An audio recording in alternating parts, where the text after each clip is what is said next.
Hi guys, how are you doing? I'm so happy to have you here, and this is Simply My Views. Please welcome to my space. Feel comfortable. You're welcome here. Today I'll be talking about an African proverb that says, "It takes a village to raise a child." In Africa, you may not be from Africa, but if you're from Africa, I think you have heard this phrase more times than I'm actually gonna say it today. So for me, this phrase has been both a blessing and I don't know if I could say a curse, but not like in typical form that I was cursed or something. No, just sit through so you hear what I'm going to talk about in that regard. Why do I think it's a blessing? First of all, I must start by defining it or explaining it how I understand it. It takes a village to raise a child. When we were growing up, literally meant that a child can be raised and guided and supported by everyone as big as a village, not particularly like the whole village, but it just means a lot of people play a role in the upbringing or in the growth of a child, an African child for that matter. Because I'm from Africa, I don't know if this is adopted in other, continents and all those things. So this came from, for example, when they found you playing with water. Like, swimming is not a thing for most people from where I come from. People just consider it that you're gonna die. I can't swim. Sorry. So, if someone or an elder found you playing with water, which is aka swimming, they are allowed to even yell at you or beat you up or discipline you how appropriate. I'm not saying we are violent beings. I'm just saying an adult who doesn't even know me or my mother can literally stop me or discipline me in the most appropriate manner. It doesn't discipline or upbringing is not just left to my parents or my biological parents or my guardians.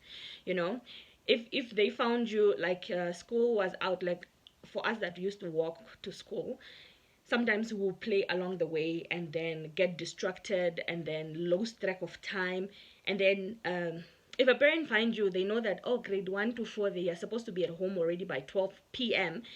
Why is she not at home? She will tell you, run home. Like, it's non-negotiable. You won't even go report to your mother because it's just expected of the community. That's what it meant. That it that was one meaning of it takes a village to raise a child. The other meaning is that Africans really have a policy or a belief of sharing. We also go by that the Ubuntu theme, that I am who I am because of them. So in that, it ends up that even if you are struggling, whether you don't have food on your table or you don't have money or you don't have something, it's quite popular that you find people coming in for you guys and just helping you. So for example, when it comes, let me say, to my school, it really took me a village to get me through to school. I didn't come from like a background with stuff. So we had little that we had, but I still managed to go through university. People came in at every turn. Some gave me soap, some gave me food, some gave me shelter, some gave me even money. And then it just happened. That's how most of us actually come about. Not just school, not just upbringing in the village, but I think in towns, because I didn't grow up from town, I see that people are more preservative. They tell you, don't discipline my child. Let me be the one to discipline my child. But typically, us that are from villages, rural areas, uh, that happened. And if it happened to you, I'm so happy you're here, and I'm about to share a lot of things that happens. So now this is like a beautiful thing. Like, it's a unison. An African child is so lucky to have who they have. Maybe not everyone was lucky to experience this, but I was personally lucky, as that's why I'm calling it a blessing. So now it took a village to get me to point A to point B, or from point A to point B. eternally grateful. I cannot list every single person, because if I'm counting on my fingers, they will all be finished. Fingers, toes, even every number from 0 to 100. There were so many people, and if they are watching this, they actually know what I'm talking about, and I'm forever grateful. Now I come to realize that this was a blessing, but there is a curse in disguise. Why? Because I've realized that there are different types of people when they are coming into your life, especially when they are giving a hand to you. Some are genuinely just humanitarians. They want to better your life. They want to help you get better.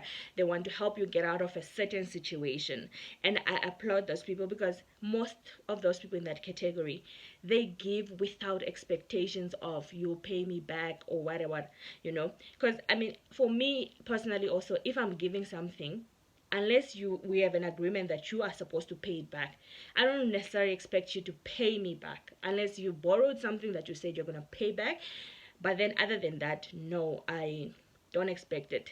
So those people I really love, because I'm learning also from them that when you give, don't expect. Sometimes the person may not even be able to give, even if they're able. I think I'd rather have them give back to other people who are unable, so that they pay it forward. There is a category of people that I've noted. I'm not attacking anyone in particular, so this is a general trend, and I've had this conversation with so many people. It made me realize it's not just me that has experienced it. So if you also have experienced it, just drop your experiences in the comment section. So now there are people that see potential in you. They see, okay, the child is bright, maybe academically or street smart. So they take the child, or the African child, and then develop them, pump resources into them, The child goes, they excel, they get better, they become someone in life, It doesn't matter what, it can be anything, it doesn't matter how much they make or whatever, but then they know that from the get-go, this person is going to be something, and it's going to be my ticket, like I have hit a jackpot. Once she or he starts making money or a living, I expect them to pamper me and make me feel nice. I will never suffer in any way as long as they are alive. That is an uncommunicated expectation, or maybe a debt that you are actually entering in that no one told you about. You just thought, Mina, I need food for today, but this person is like, I'm feeding you. As soon as you're full enough and you can work, then I expect to get back the money or my resources. The problem with that is, like, I think you must just tell people, because when the person is helpless like that, I feel like most of the time they actually have a lot to worry about when they become someone. Not necessarily that if they don't give you anything, they're ungrateful. But sometimes the person is trying to just get their feet in life. They're making a living, but they cannot even make ends meet. They don't have groceries, or they're struggling with taxi money, or just a lot of things. Even if they're not struggling, they also may be adults now, they have other responsibilities, and they have so many people who have done nice things for them, but then now everyone feels like you owe them, or the child owes them, so that child is supposed to just give back. So most of us when you start working especially as Avambo people, I know that there's this thing of you give your first salary to your parents. Doesn't mean your mother or your father, just people that brought you up.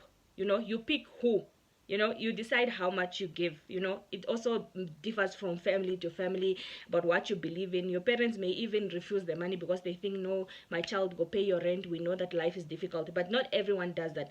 So now when you start working, like for those that are working, people are like, yeah, she started working, she hasn't been to my house, she hasn't brought anything here, she hasn't bought a penny.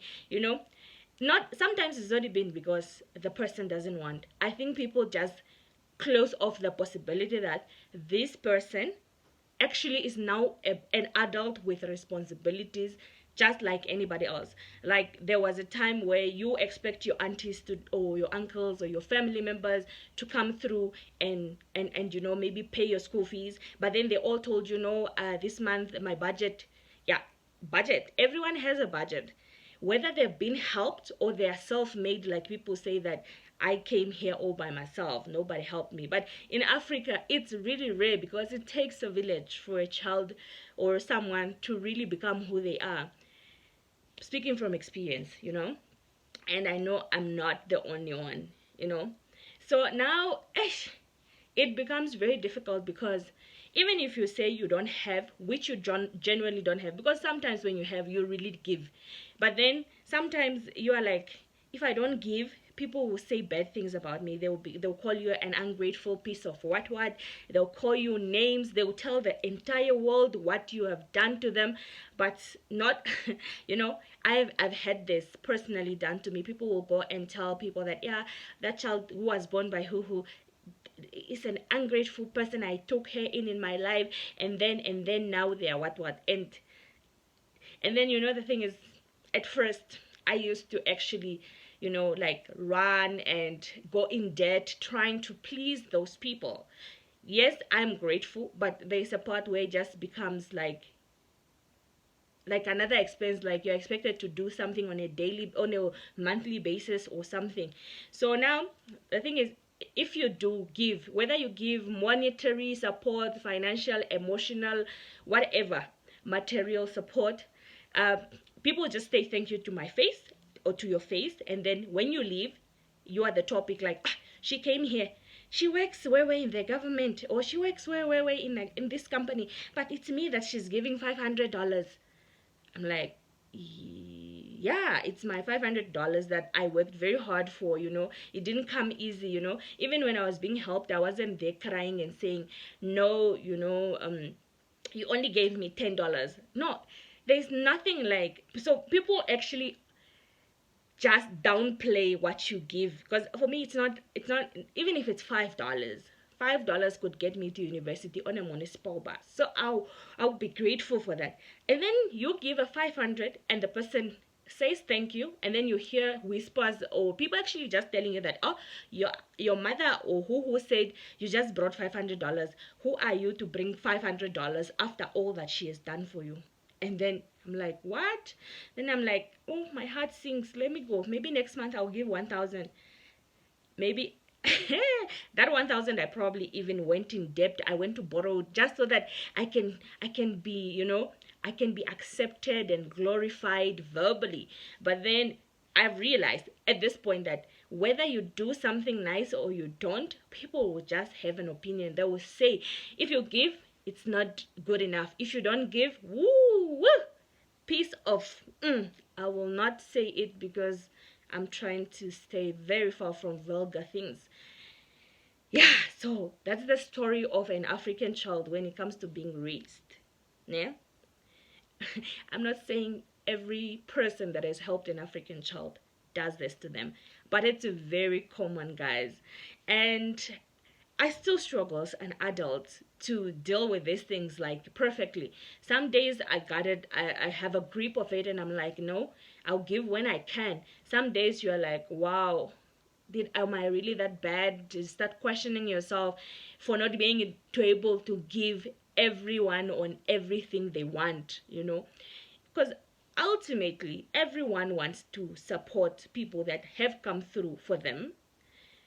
But if they can't, I just want to say people must consider that there's a holistic picture where this person stands. They did not just start having a life and a living, and then the thing is now, it's like we have to pay back loans we didn't even know we took, because that help the person is holding is so dear to them that if it was not for me, you would not be where you are, you would not be who you are, so treat me accordingly. And it is louder than that. I'm just saying, the African child is battling so much, especially in that department. There are other departments, but I'll talk about them in another video. Thank you so much for watching. Share your experiences in the comment section. I'm very curious. And if you're not from Africa or from a background where this happens, tell me what happens in your setting where you come from. Thank you so much. I'll see you guys next time.